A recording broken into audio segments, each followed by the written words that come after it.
Hello student, तो हम बात कर रहे थे फ्रिंज चौड़ाई का व्यंजक ज्ञात करने की। तो मैंने सबसे पहले आपको क्या किया कि दो S1 S2 सोर्स लिए, ठीक है। तो आज होने के बाद दो S1 S2 सोर्स लिए थे और बिंदु P पर हम इसका व्यक्तिगत प्रतिरूप का क्या कर रहे हैं, अध्ययन कर रहे हैं। S1 से और S2 से जो तरंगें जाएंगी उनके मध्य में जो पथांतर होगा वो डिपेंड करेगा समकोषी व्यक्तीकरण होगा या विनाशी व्यक्तीकरण। तो सबसे पहले हमने कैलकुलेट किया था पथांतर, ठीक है। पिछली वीडियो में, पिछले लेक्चर में हमने पथांतर कैलकुलेट किया था और पथांतर को व्यक्त किया था डेल से। पथांतर आया था डेल्टा से व्यक्त किया था, पथांतर आया था x d अपॉन में कैपिटल D, ठीक है। d क्या है बेटा, कैपिटल D पर्दे की दूरी है स्लिट से, और d क्या है, स्मॉल d स्लिटों के मध्य की दूरी, ठीक है। अब बात कर लेते हैं आगे कि फ्रिंज की चौड़ाई क्या होगी, डार्क फ्रिंज की चौड़ाई क्या होगी और ब्राइट फ्रिंज की चौड़ाई क्या होगी, समझ में आई बात, ठीक है। तो आपके पास डायग्राम आप बताइए हमारी क्या है, ठीक है। तो पहली कंडीशन बात करते हैं और पहली जो कंडीशन लेते हैं हम, आपको यहाँ लिखा हुआ है पथांतर, मैंने यहाँ लिख दिया है, ठीक है। ये आपके पास पथांतर आया था, ठीक है, समीकरण 4। अब हम बात करते हैं कि फ्रिंज की चौड़ाई कितनी होगी। अगर ब्राइट फ्रिंज बनेगी तो चौड़ाई कितनी होगी, डार्क बनेगी तो चौड़ाई। सबसे पहले हम कंडीशन लेते हैं, कंडीशन फर्स्ट, ठीक है। कंडीशन फर्स्ट में हम देखते हैं, कंडीशन फर्स्ट लेते हैं हम समकोषी व्यक्तीकरण। इसके लिए समकोषी व्यक्तीकरण यदि होता है, समकोषी व्यक्तीकरण के लिए अगर ऐसा कह सकते हैं समकोषी व्यक्तीकरण, या फिर लिख सकते हैं और ब्राइट, इसके लिए ब्राइट फ्रिंज और ब्राइट फ्रिंज, समझ में बात, ठीक है। पहले जो कंडीशन ली मैंने बोली समकोषी व्यक्तीकरण होगा, और समकोषी व्यक्तीकरण होगा तो कैसी फ्रिंज बनेगी, चमकीली फ्रिंज बनेगी, आपको पता है, ठीक है। तो चमकीली फ्रिंज बनेगी। समकोषी व्यक्तीकरण में जो पथांतर होता है वो लैम्ब्डा का n गुणज होता है, ठीक है। पथांतर क्या होता है, लैम्ब्डा का n गुणज होता है। यहाँ लिखिए समकोषी व्यक्तीकरण की स्थिति में, समकोषी व्यक्तीकरण की स्थिति में समकोषी व्यक्तीकरण की स्थिति में पथांतर लैम्ब्डा का n गुणज होता, कितना होता है, लैम्ब्डा का n गुणज होता है। पथांतर कितना होता है, लैम्ब्डा का n गुणज होता है। अब होता कितना है, पथांतर होता है डेल्टा बराबर में आता है पथांतर, डेल्टा बराबर में n लैम्ब्डा, ठीक है। और इसको समीकरण नंबर दे दिया मैंने 5, कितना दे दिया, 4 दे चुके हैं, तो इसको समीकरण नंबर मैंने दे दिया है 5, ठीक है। इतना पथांतर होता है, ठीक है। अब फ्रिंज की चौड़ाई कैसे, मान लिया कि बिंदु O से, बिंदु O था, मान लिया पर्दे के बिंदु O से बिंदु P पर एक भी फ्रिंज बनती है, ठीक है। n भी फ्रिंज बनती है जिसकी दूरी है xn, कितनी है, x। मान लिया कि बिंदु O से और बिंदु P पर बन रही थी फ्रिंज, कहाँ रही थी चित्र में, मैंने बताया आपको, हम कहाँ अध्ययन कर रहे हैं, बिंदु P पर अध्ययन कर रहे हैं फ्रिंजों का, ठीक है। मान लिया, मैंने माना बिंदु P पर n भी फ्रिंज बनती है, चमकीली फ्रिंज। तो अगली कौन सी होगी, अगली कौन सी बनेगी, तो बिंदु P पर n भी बनी, जिसकी दूरी मान ली मैंने x है, कितनी मान ली, x है, ठीक है। बिंदु O से, ध्यान से देखा, देखो यहाँ आपको बता देता हूँ एक बार, ठीक है। ये आपका बिंदु था O, ठीक है, और यहाँ बिंदु था P। मैंने मान लिया बिंदु O से P पर जो फ्रिंज बन रही है वो NV है, कौन सी है, NV, जिसकी दूरी है x है, कितनी है, x है। इससे अगली चमकीली फ्रिंज कौन सी बनेगी, इससे अगली चमकीली फ्रिंज बनेगी xn+1 भी बनेगी। और फ्रिंज चौड़ाई क्या कहती है, दो क्रमवार होती है, चमकीली फ्रिंज की बात कर रहा हूं और ब्राइट फ्रिंज, ठीक है। समकोषी व्यक्तीकरण चमकीली बनती है, तो बेटा ये कौन सी n भी फ्रिंज बन रही है, दूरी कितनी O से कितनी, उसकी x है। वैसे मैंने दूरी x मानी थी, मैंने मान लिया कि बिंदु O से P पर ठीक है, एन भी फ्रिंज बनती है जिसकी दूरी बिंदुओं से कितनी है, xn है, कितनी है, xn है। तो अगली फ्रिंज कौन सी बनेगी, xn n+1v, कौन सी, n+1v, जिसकी दूरी कितनी हो जाएगी, xn+1, ठीक है। तो अब फ्रिंज की चौड़ाई कैसे निकालेंगे, दोनों कैसी फ्रिंज बनी है, दोनों ही चमकीली फ्रिंज बन रही है। मैं चमकीली फ्रिंज की बात कर रहा हूँ पहले, ठीक है, समकोशी व्यतिकरण की बात कर रहा हूँ, मैंने मान लिया कि माना समकोशी व्यतिकरण हो रहा है पहले, ठीक है। तो xn और xn+1 दो क्रमागत फ्रिंजों के मध्य की दूरी, मध्य की चौड़ाई क्या होती है, फ्रिंज चौड़ाई। तो इन दोनों के मध्य क्या निकालेंगे, चौड़ाई, जो क्या कहलाएगी, फ्रिंज चौड़ाई बीटा कहलाएगी, क्या कहलाएगी, फ्रिंज चौड़ाई बीटा कहलाएगी। तो ये आपके पास समझ में आई होगी।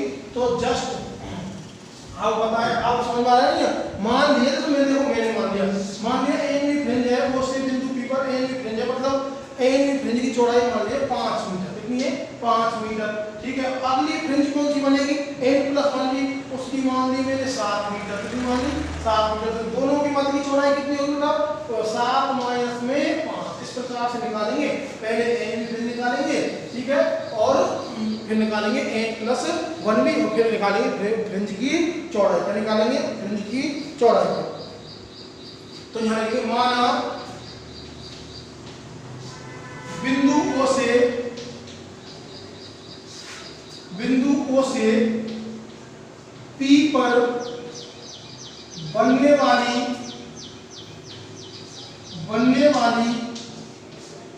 AB फ्रिंज की दूरी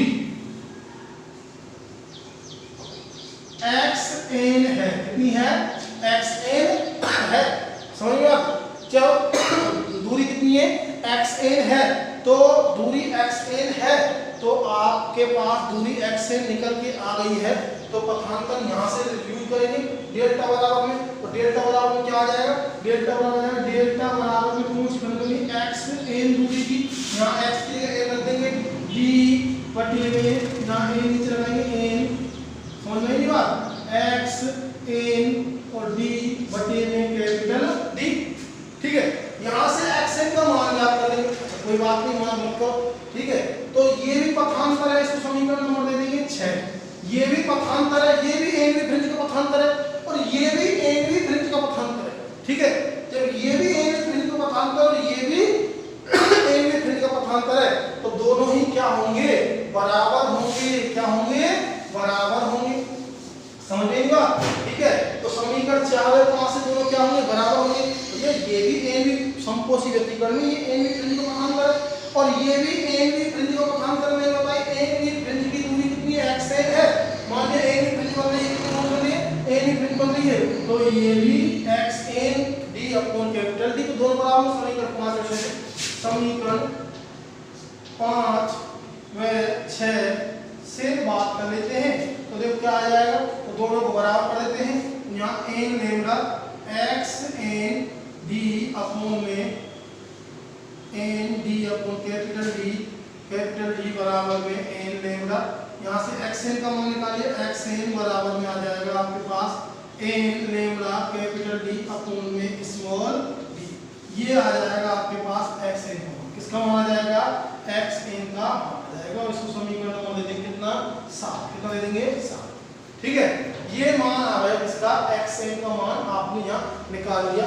एन भी फ्रिंज की दूरी, कौन सी फ्रिंज की दूरी निकाली है, एन भी फ्रिंज की दूरी निकाली है, ठीक है। अब ऐसे निकालेंगे n+1 भी फ्रिंज के लिए, ठीक है।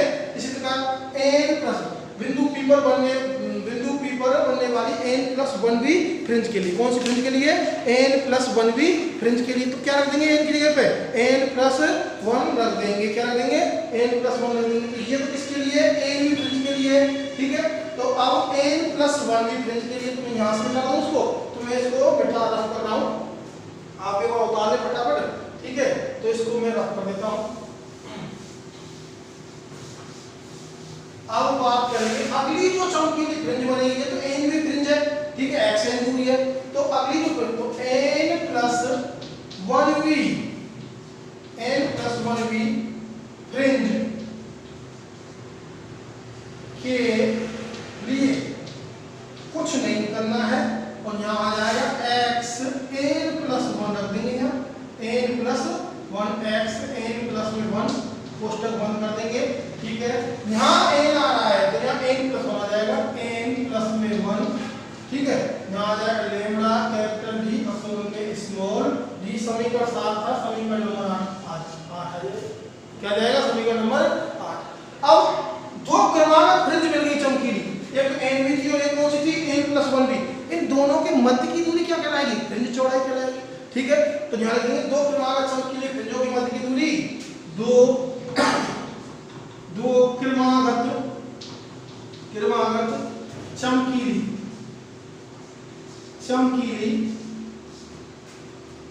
फ्रिंजों के मध्य की दूरी फ्रिंज चौड़ाई क्या कहलाती है, फ्रिंज चौड़ाई, फ्रिंज चौड़ाई बीटा कहलाती है। ठीक है, जब कहलाती है तो निकाल देंगे, बीटा निकालेंगे। बीटा बराबर में x n प्लस 1 की फ्रिंज में से और घटाने कौन सी, x n भी फ्रिंज की दूरी। ठीक है, जब यहाँ घटाएंगे तो ये आपने पा लिया होगा, फटाफट यहाँ तक उतार ले। ठीक है, तो घटाएंगे तो क्या आएगा, देखो जब हम घटाएंगे तो क्या आएगा, हमने घटाया तो हमारे पास प्राप्त हो गया क्या, बीटा बराबर मान रखे, इसका मान आपको पता है कितना है, इसका मान है n plus 1 lambda capital D upon small D minus इसका मान n lambda capital D upon में स्मॉल डी। ये कॉमन आ रहा है तो बीटा बराबर में ये कॉमन आ गया। ठीक है, कितना कॉमन आ रहा है, लेमड़ा डी अपॉन में स्मॉल डी। तो यहाँ से lambda D capital D upon small D common ले ली, यहाँ बचा n प्लस 1 और माइनस में n से n कट जाएगा, 1 बचेगा, गुणा करेंगे बीटा। ठीक है, बीटा बराबर में क्या आ जाएगा, लेमड़ा कैपिटल डी अपॉन में स्मॉल डी। यहाँ और इसे साथ तो बीटा बराबर में आ जाएगा लेमड़ा कैपिटल डी अपॉन में स्मॉल डी। ये फ्रिंज चौड़ाई प्राप्त होगी। और चमकीली फ्रिंजों के मध्य में कौन सी फ्रिंज बनती है, डार्क। तो ये कौन सी फ्रिंज की चौड़ाई है, ये डार्क फ्रिंज की चौड़ाई बताओ, कौन सी फ्रिंज की चौड़ाई है, ये डार्क फ्रिंज की चौड़ाई है, डार्क। ठीक है, डार्क फ्रिंज की चौड़ाई है, काली फ्रिंज की चौड़ाई। जो काली फ्रिंज बनती है, दो चमकीली फ्रिंजों के मध्य कौन सी फ्रिंज बनती है, काली फ्रिंज। तो ये डार्क फ्रिंज की चौड़ाई हो जाएगी, समझ में। तो कितनी आई है फ्रिंज की चौड़ाई, कितनी आई है, फ्रिंज की चौड़ाई लेमड़ा कैपिटल डी अपॉन में स्मॉल, समझ में। तो ये तो समकोशी व्यतिकरण से मैंने डीप फ्रिंज के लिए लिया था, चमकीली फ्रिंज से लिया था और डार्क फ्रिंज की चौड़ाई निकाली थी। अब हम विनाशी व्यतिकरण की कंडीशन लेंगे, कौन सी कंडीशन लेंगे, विनाशी व्यतिकरण की कंडीशन लेंगे और हम निकालेंगे चमकीली फ्रिंज की चौड़ाई। ये तो डार्क की निकली है, क्योंकि दो क्रमागत चमकीली फ्रिंजों के मध्य की दूरी क्या होती है, दो क्रमागत चमकीली फ्रिंजों के मध्य कौन सी बनती है, डार्क बनती है। तो डार्क बनेगी तो डार्क फ्रिंज की चौड़ाई आ गई बीटा डार्क बराबर में capital D lambda capital D upon में स्मॉल डी। ठीक है, अब आगे हम बात कर लेते हैं। तो आगे हम कंडीशन दूसरी ले लेते हैं।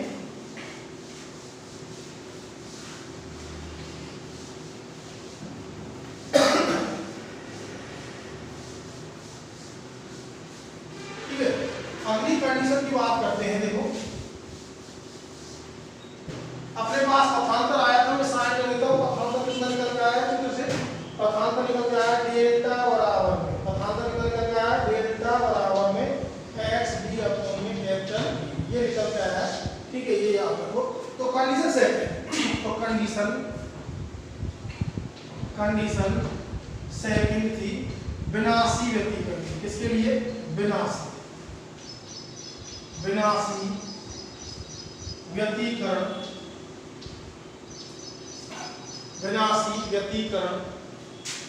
के लिए, या लिख सकते हैं कोष्टक में, और डार्क फ्रिंज और डार्क। ठीक है, विनाशी व्यतिकरण में जो पथांतर होता है वो क्या होता है, λ/2 का विषम गुणज होता है। क्या होता है, λ/2 का विषम गुणज होता है। कौन सी कंडीशन में, विनाशी व्यतिकरण की कंडीशन में λ/2 का क्या होता है, विषम गुणज होता है। तो यहाँ देख लेते हैं, तो यहाँ लिखते हैं विनाशी व्यतिकरण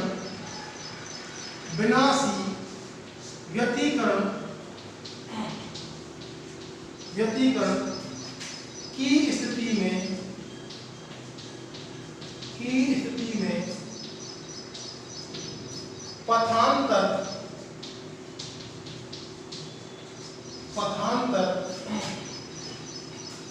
λ/2 का विषम गुणज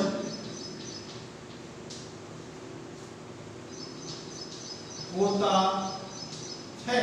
होता कितना है, डेल्टा बराबर में, पथांतर डेल्टा बराबर में 2n + 1 λ/2 ये होता है।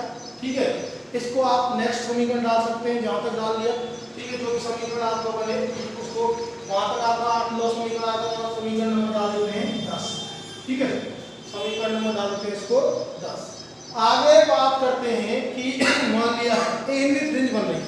ठीक है, एनवी काली फ्रिंज बनती है। कौन सी बनती है, एनवी फ्रिंज के लिए बात करते तो ठीक है, जिसकी दूरी मान ली मैंने x है। कितनी मान ली, x है। ठीक है, तो यहां मान लेते हैं माना बिंदु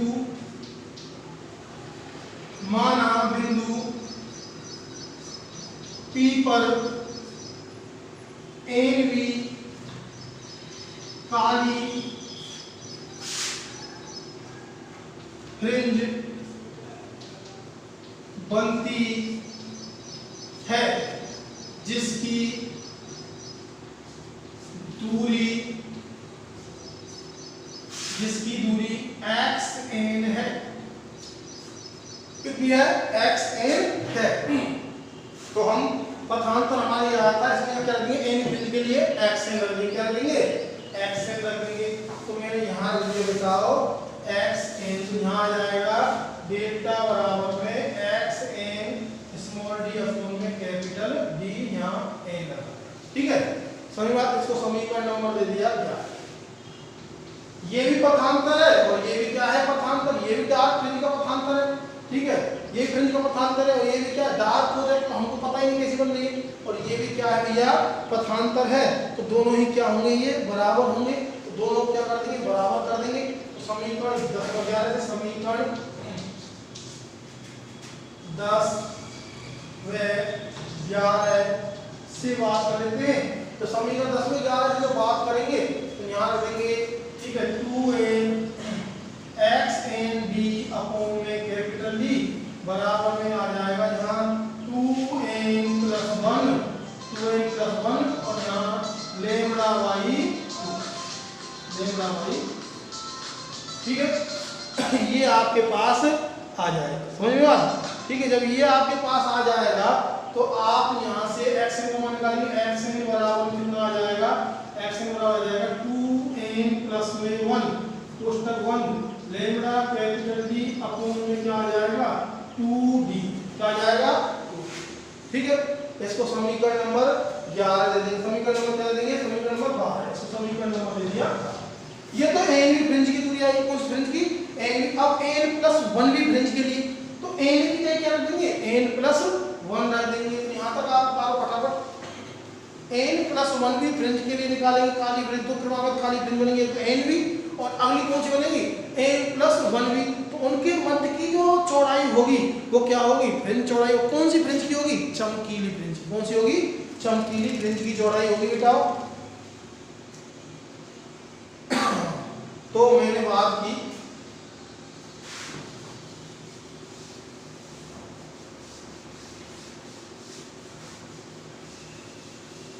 ठीक है,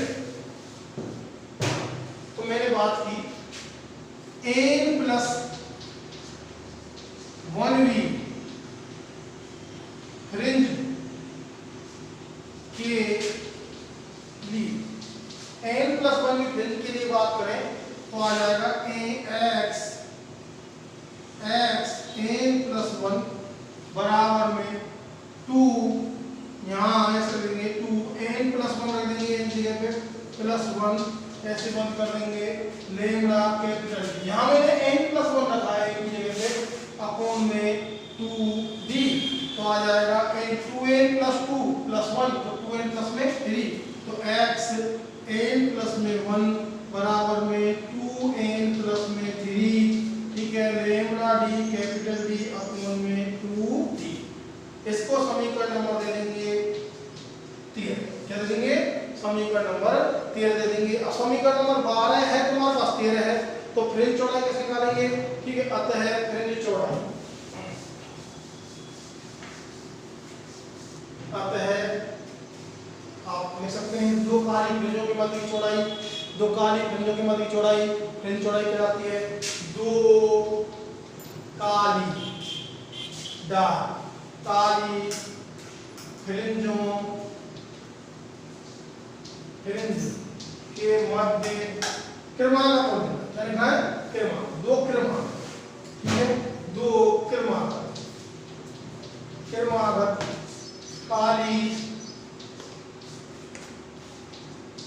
फ्रिंजों के मध्य की चौड़ाई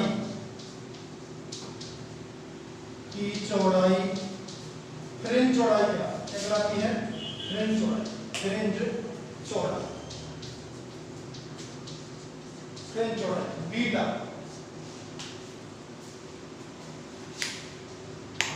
होती है।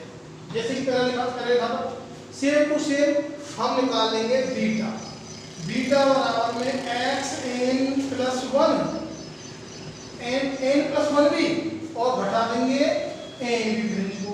जब घटाएंगे तो अपने पास बीटा बराबर में ये कितना प्राप्त हो बेटा, ये 2n plus 3 lambda D capital D upon में 2d, माइनस में ये कितना प्राप्त हुआ है 2n प्लस 1, ठीक है, 2n plus 1 lambda D capital D upon में 2d, ये प्राप्त हुआ है नीचे इसका, ठीक है। अब दोनों में से कौन आ रहा है, lambda D capital D upon 2d, और यहाँ बचेगा 2n प्लस में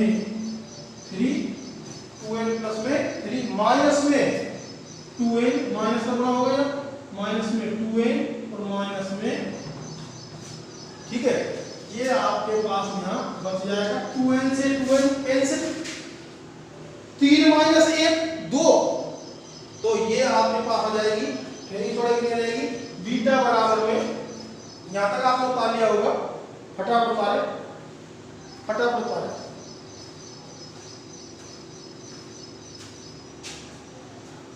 हाँ, तो यहाँ ये कट जाएगा, तो मैं आगे निकाल सकता हूँ, तो ये आगे आ जाएगा भैया बीटा बराबर में लेमड़ा कैपिटल डी अपॉन में 2d, इनटू में क्या बचेगा, या 2 बचेगा, इनटू बचेगा 2, 2 से 2 कट जाएगा, बीटा बराबर क्या आ जाएगा, लेमड़ा कैपिटल डी अपॉन में स्मॉल डी। ये कौन सी फ्रिंज की चौड़ाई, दो काली फ्रिंजों की मध्य चौड़ाई कौन सी होती है, ब्राइट की, कौन सी, ब्राइट की, ब्राइट। तो आपको पता चल गया होगा कि जितनी फ्रिंज की चौड़ाई चमकीली फ्रिंज की प्राप्त हुई है, उतनी ही फ्रिंज की चौड़ाई किसकी थी, काली फ्रिंज की, किसकी थी, काली फ्रिंज की। तो डार्क फ्रिंज और ब्राइट फ्रिंज दोनों की चौड़ाई समान प्राप्त होती है, कितनी प्राप्त होती है, लेमड़ा कैपिटल डी। सिद्ध करने के लिए आता है, सिद्ध कीजिए कि फ्रिंज चौड़ाई लेमड़ा डी अपॉन में लेमड़ा कैपिटल डी अपॉन में स्मॉल डी होती है, ठीक है, या ये आता है सिद्ध कीजिए कि चमकीली फ्रिंज की चौड़ाई, या चमकीली दीप्त फ्रिंज की चौड़ाई अदीप्त फ्रिंज की चौड़ाई के बराबर होती है। तो आपको दोनों को क्या करना है, ये दोनों निकाल के बतानी है, डार्क की और ब्राइट की दोनों बराबर आएंगी, ठीक है। इस प्रकार से आपको क्या करना है, ये सिद्ध करना है, क्या करना है, सिद्ध करना है, और नीचे लिखना है आपको, अतः स्पष्ट है कि दीप्त तथा अदीप्त फ्रिंज की चौड़ाई, अतः स्पष्ट है कि दीप्त तथा अदीप्त फ्रिंज की चौड़ाई, दीप्त तथा अदीप्त फ्रिंज की चौड़ाई समान होती है। कैसी होती है? समान होती है। कितनी आती है? लैम्डा कैपिटल डी अपोन में स्मॉल। ठीक है, आगे बात करते हैं फ्रिंज चौड़ाई की निर्भरता। किसकी बात करते हैं? फ्रिंज चौड़ाई की निर्भरता की बात कर लेते हैं। ठीक है, तो ये हमारी आई थी फ्रिंज की चौड़ाई। अब बात करेंगे बेटाओ फ्रिंज चौड़ाई की निर्भरता। इसकी बात फ्रिंज चौड़ाई की निर्भरता। ठीक है, तो फ्रिंज चौड़ाई किस किस पे निर्भर करती है? ठीक है, तो आप हेडिंग डालेंगे फ्रिंज चौड़ाई की निर्भरता, फ्रिंज चौड़ाई की निर्भरता। तो बात कर लेते हैं फ्रिंज चौड़ाई की, फ्रिंज चौड़ाई की निर्भरता। ठीक है, तो पहला पॉइंट आपको पता है कि फ्रिंज चौड़ाई तरंगदैर्घ्य की क्या होती है? समानुपाती होती है। तो पहला पॉइंट आप देख सकते हैं। ठीक है, फ्रिंज चौड़ाई बीटा समानुपाती। ठीक है, फ्रिंज चौड़ाई तरंगदैर्घ्य क्या होती है? समानुपाती होती है। ठीक है, तो आप पहला पॉइंट लिखो इसमें, फ्रिंज चौड़ाई बीटा का मान तरंगदैर्घ्य लैम्डा के समानुपाती होता है। फ्रिंज चौड़ाई तरंगदैर्घ्य के समानुपाती होती है। फ्रिंज चौड़ाई तरंगदैर्घ्य के समानुपाती होती है, समानुपाती होती है। अतः लाल रंग के लिए फ्रिंज चौड़ाई, अतः लाल रंग के लिए फ्रिंज चौड़ाई, लाल रंग के लिए फ्रिंज चौड़ाई नीले रंग से अधिक प्राप्त होती है। लाल रंग के लिए फ्रिंज चौड़ाई नीले रंग से अधिक प्राप्त होती है, क्योंकि लाल रंग की तरंगदैर्घ्य सर्वाधिक होती है, क्योंकि लाल रंग की तरंगदैर्घ्य सर्वाधिक होती है। समझ में ये बात? तो मैं यहाँ इसमें लिखता हूँ। ठीक है, लैम्डा रेड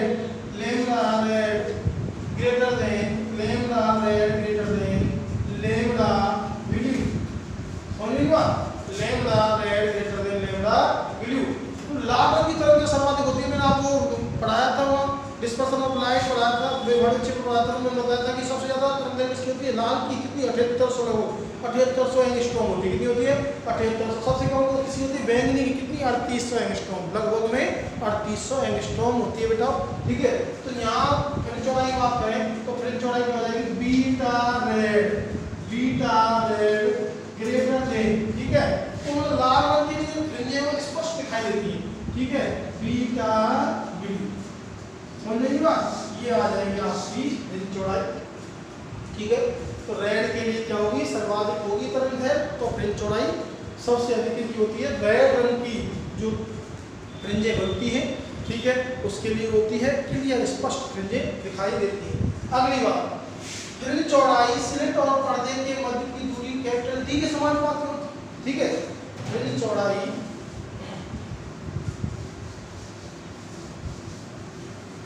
दूसरा पॉइंट बीटा समानुपाती कैपिटल डी। तो आप लिखेंगे क्या लिखेंगे? फ्रिंज चौड़ाई स्लिट और पर्दे के मध्य की दूरी, फ्रिंज चौड़ाई स्लिट और पर्दे के मध्य की दूरी कैपिटल डी, स्लिट और पर्दे के मध्य की दूरी कैपिटल डी के समानुपाती होती है, के समानुपाती होती है। अर्थात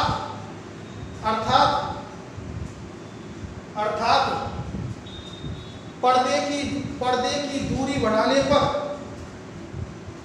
अर्थात पर्दे की दूरी बढ़ाने पर, अर्थात पर्दे की दूरी बढ़ाने पर फ्रिंज चौड़ाई बढ़ जाती है, फ्रिंज चौड़ाई बढ़ जाती है, फ्रिंज चौड़ाई बढ़ जाती है। लेकिन बेटा ऐसा नहीं कर सकते हम डी का मान ज़्यादा नहीं बढ़ा सकते, तीव्रता कम हो जाएगी। चमकीला जो फ्रिंज दिख रही है वो दिखना बंद हो जाएगा। ठीक है, उनकी तीव्रता नीचे लिखो, लेकिन कैपिटल डी का मान अधिक नहीं बढ़ाया जा सकता क्योंकि, लेकिन कैपिटल डी का मान अधिक नहीं बढ़ाया जा सकता क्योंकि फ्रिंजों की तीव्रता कम हो जाती है। कैपिटल डी का मान अधिक नहीं बढ़ाया जा सकता क्योंकि फ्रिंजों की तीव्रता कम हो जाती है, कम हो जाती है। तीसरा पॉइंट, स्लिटों के मध्य की दूरी स्मॉल डी क्या है? व्युत्क्रमानुपाती, ठीक है। फ्रिंज चौड़ाई व्युत्क्रमानुपाती होती है किसके? स्लिटों के मध्य की दूरी के। समझ में तो लिखो, फ्रिंज चौड़ाई, तीसरा पॉइंट लिखेंगे, फ्रिंज चौड़ाई स्लिटों के मध्य की दूरी स्मॉल डी, फ्रिंज चौड़ाई स्लिटों के मध्य की दूरी, फ्रिंज चौड़ाई स्लिटों के मध्य की दूरी स्मॉल डी के व्युत्क्रमानुपाती होती है, के व्युत्क्रमानुपाती होती है। अतः स्लिटों के मध्य की दूरी डी का मान कम रखकर, अतः स्लिटों के मध्य की दूरी डी का मान कम रखकर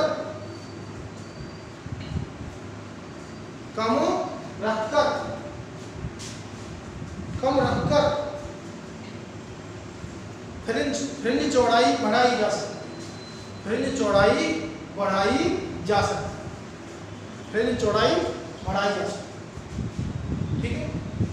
अगला पॉइंट है, चौथा पॉइंट, जिस उपकरण से आप फ्रिंजें बना रहे हैं, जो भी आपका उपकरण है, यदि उसको किसी माध्यम में रख दिया जाए, किसमें रख दिया जाए?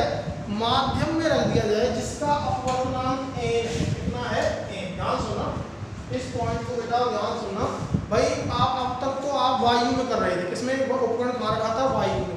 लेकिन यदि हम उसी उपकरण को उठाकर, जिस उपकरण से आप फ्रिंजें बना रहे हैं, जैसे न्यूटन्स रिंग है, ठीक है, उपकरण होता है आपके नहीं सिलेबस में, न्यूटन्स रिंग है, न्यूटन का व्यतिकरण मापी यंत्र है, उससे जो फ्रिंजें हैं उनको देखा जाता है, ठीक है। आगे की क्लास में आप पढ़ेंगे न्यूटन्स रिंग के बारे में, तो उनसे देखा जाता है न्यूटन्स रिंग के द्वारा फ्रिंजों को। यदि उस उपकरण को हम कहाँ रख दें? किसी n पर अपवर्तनांक के माध्यम में रख दें, तो सबसे पहले तो आपको पता है कि जब रखा जाता है, तो जब अपवर्तनांक हो जाता है तो तरंग दैर्घ्य घट जाती है, ठीक है। माध्यम जब बदलता है, तरंग दैर्घ्य घट जाती है, तरंग दैर्घ्य होती है लैम्बडा अपॉन में n, लैम्बडा अपॉन में n। जब तरंग दैर्घ्य घटेगी तो फ्रिंज चौड़ाई की भी क्या होगी? घट जाएगी, ठीक है। फ्रिंज चौड़ाई भी क्या हो जाएगी? घट जाएगी, ठीक। तो लिखो, यदि उपकरण को वायु के स्थान पर n अपवर्तनांक वाले माध्यम में रख दिया जाए, यदि उपकरण को वायु के स्थान पर स्मॉल n अपवर्तनांक वाले माध्यम में रख दिया जाए, स्मॉल n अपवर्तनांक वाले माध्यम में रख दिया जाए, तो तरंग दैर्घ्य घटकर लैम्बडा अपॉन में n हो जाती है, तो तरंग दैर्घ्य घटकर लैम्बडा अपॉन में n हो जाती है, जिससे फ्रिंज चौड़ाई भी घट जाती है, जिससे फ्रिंज चौड़ाई भी घट जाती है, जिससे फ्रिंज चौड़ाई भी घट जाती है। तो अब फ्रिंज चौड़ाई क्या प्राप्त होगी? बीटा डैश, ठीक है, बीटा डैश मान लेते हैं, नई फ्रिंज चौड़ाई बीटा डैश बराबर में लैम्बडा कैपिटल डी अपॉन में क्या आता है? Small D. तो n का भाग दे देंगे, ये आ जाएगी लैम्बडा, ने क्या रखा है? लैम्बडा अपॉन में n रखा है। क्या रखा है भाई? तरंग दैर्घ्य की रहेगी ना घट के, लैम्बडा अपॉन में, तो लैम्बडा अपॉन में जहां मैंने इस फॉर्मूले में लैम्बडा अपॉन में n रखा है, इस फॉर्मूले के अंदर लैम्बडा अपॉन में n, तो फ्रिंज चौड़ाई, नई फ्रिंज चौड़ाई आपके पास ये प्राप्त हो जाएगी। समझ में नहीं हुआ? ठीक है। अब बात कर लेते हैं, एक छोटा सा टॉपिक है, आप मैं बता देता हूँ, इसी नॉर्मली कुछ है नहीं, एक छोटा सा टॉपिक है, श्वेत प्रकाश का व्यतिकरण कैसे होता है। कि श्वेत प्रकाश है उसमें 7 रंग होते हैं। कितने रंग होते हैं? 7 रंग होते हैं। ठीक है, श्वेत प्रकाश का व्यक्तीकरण की बात करें, श्वेत प्रकाश का व्यक्तीकरण, यदि एक वर्णीय प्रकाश नहीं, अब तक तो हम बात कर रहे थे एक वर्णीय प्रकाश की, यदि एक वर्णीय प्रकाश नहीं है, श्वेत प्रकाश, कैसा प्रकाश है? श्वेत प्रकाश है, तो श्वेत प्रकाश में कितने रंग होते हैं? 7 रंग होते हैं। ठीक है, और अलग अलग रंग की तरह क्या होती है? अलग अलग होती है। 3800 एंगस्ट्रॉम से कितनी होती है? 7300 एंगस्ट्रॉम तक होती है। ठीक है, 7 रंग होते हैं, प्रत्येक की तरंगदैर्घ्य क्या होती है? अलग अलग होती है। तो प्रत्येक अपनी अपनी फ्रिंज बनाएगा, प्रत्येक रंग, और सभी फ्रिंजों का जो मिश्रित रूप होगा वो कैसी फ्रिंज बनेगी? श्वेत फ्रिंज बनेगी। कैसी बनेगी? श्वेत। जो सातों की सातों रंग मिलकर फ्रिंज का निर्माण करेंगे, ठीक है, तो कैसी फ्रिंज बनेगी? श्वेत फ्रिंज बनेगी, क्योंकि 7 रंग होते हैं, सबकी तरंगदैर्घ्य क्या होती है? अलग अलग होती है। तो प्रत्येक रंग अपनी अपनी क्या करेगा? अपनी अपनी अलग अलग फ्रिंजों का निर्माण करेगा। समझेंगे बात? ठीक है, जब अपनी अपनी फ्रिंजों का निर्माण करेगा तो एक कंप्लीटली फ्रिंज बनेगी। कैसी फ्रिंज बनेगी? श्वेत फ्रिंज बनेगी। कैसी फ्रिंज बनेगी? श्वेत फ्रिंज बनेगी। समझ बात? ये आपका व्यक्तीकरण का जो पोर्शन है वो पूरा हो चुका है। ठीक है, इसके बाद हम इसके कुछ क्वेश्चन की बात कर लेते हैं। न्यूमेरिकल क्वेश्चन कराएंगे अगले टर्म में। हम क्या कराएंगे? इसके न्यूमेरिकल क्वेश्चन कराएंगे। आप फॉर्मूला याद करें, मैं फॉर्मूला लिखा है इसमें। ठीक है, आज के लिए धन्यवाद।